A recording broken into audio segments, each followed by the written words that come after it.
Kasi, hirap lang ako. Wala akong bagong damit. Wala akong makain. Kawawa naman ako. So, anong inuutos ko sa'yo ngayon? Ngayong araw, naglilinis po ako niyang master ng kanyang mansion kasi may mga bisita siyang darating mamaya. Dapat maayos yung mga unan. Ayusin mo yung ayusin mo yan. Baka hindi mo pinagpagyan. Ano sasabihin mo? Yes, young master.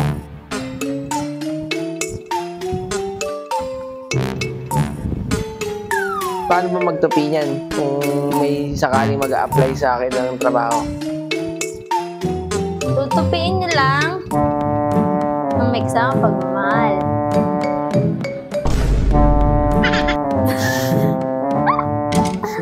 Pag natupiin nyo, pag natupiin nyo ng ganito, ibig sabihin may pagmamahal yun. Yung pagtutupi. Pag hindi ganito yung naging resulta, wala kayong pagmamahal. Ba't naman? Kailangan tanggalin yung mga hair dito sa higaan. Papagpagan lang natin. Tada! Makagandang velvet na bedsheet. Kung sa'yo ng bedsheet, maganda to kasi nayayakap niya yung kama niyo. Hindi siya ya-ya. Yung ya-ya, yung sabihin niyo yung... Dahil mo kasing words na hindi nila maintindihan. Ano bang tamang term doon? Maglawlaw. Maluwag, ganon. Ito kasi, stretchable siya. Kaya yung mayakap siya sa hindi siya nagugulo-gulo, Hindi siya gugulo-gulo basta-basta. Kaya maganda yung ganitong bedsheet. Nagpo-promote ka na ng... Sponsored ka ba yan? Hindi pa sa ngayon, pero soon, baka sa mga nag-manufacture ng mga bedsheet na ganito, pwede niyo po akong kulang endorser. Royalty lang per month. Bigyan niyo lang ako ng 50 cents per sale. 50 cent dollar, Daming hair At syempre, pagkatapos natin magpagpag, hindi pwedeng mawala ang... Saan ka na? Tadadad! Tadadad! Ano yan? Ano nga ba to? Try nga natin.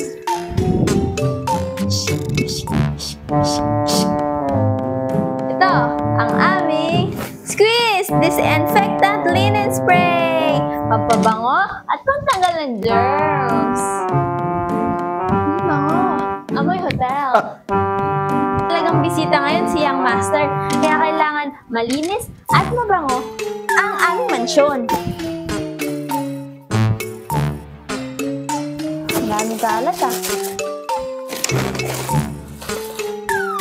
Ito yung mga bag. Hilit. Dami kasing kalat dito. Ba't ba maraming kalat? Kasi mayaman sila Young Master, kaya marami silang binibiling bag, marami silang binibiling mga gamit.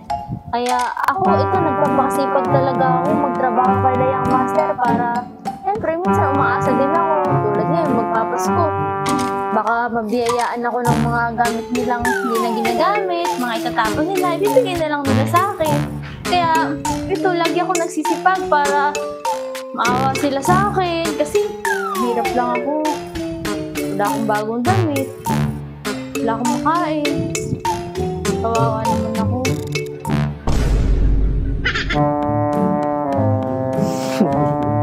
Dahil mo alam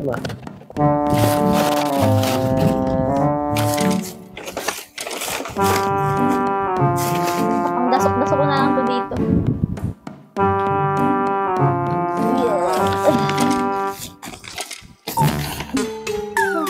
Ito, may mga jacket. Ito kaya, hindi ko alam kung ano na to Kung gamit na ba, hindi pa ba gamit, labahin na ba. Tatabi ko na lang muna dito.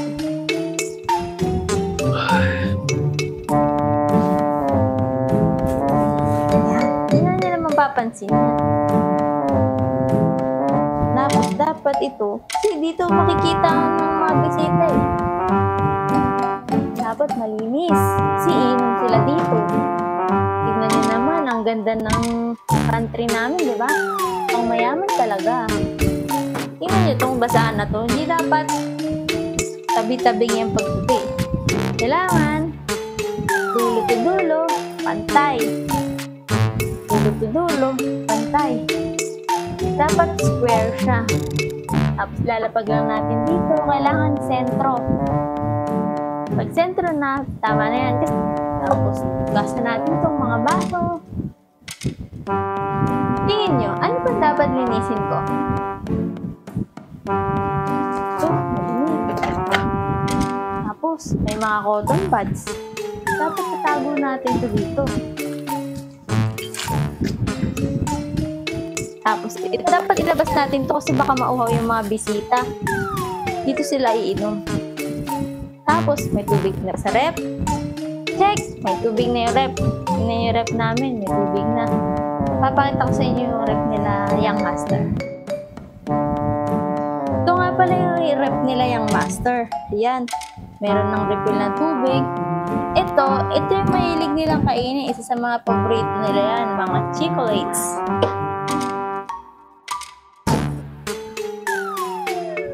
Yan. Yung mga bag. Lalabas natin. See? Nagulog. So yan, no? Nag-aayos siya ng mga gamit dito. Ewan ko lang kung anong mga nagsasabi niya. Hindi na ito wawalisan. Yan siya. Dahil yung mga wire. Pitin natin yung mga wire.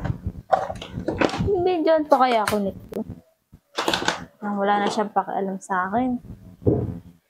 Kaya hayaan ko na lang siya. Ano lang ko.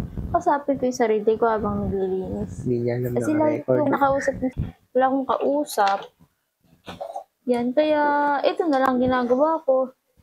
Minamahal ko na lang yung paglilinis ko. Kasi wala din naman kung may stress ako. Ang mangyayari. Diba? Maglilinis pa rin naman ako. Kahit na ma-stress ako, mabuisit ako, at mag-iyak-iyak pa ako dito, ganoon din, maglilinis pa rin ako eh. Kaya, dapat, mahalin mo na lang yung ginagawa mo. Sige, hindi naman eh. Diba? Hindi ka na na-stress, nakapagtrabaho ka pa. Sana bigyan ako ng bonus nila yung master, no?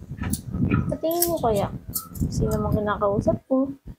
Sana maawa sila sa akin, bigyan nila ako ng bonus. Hindi naman ako tapat. Linis naman ako. Ayos naman yung paglilinis. Kaya sana, narinig nila. Bigyan ako ng bonus. Hindi nila ako binigyan ng bonus.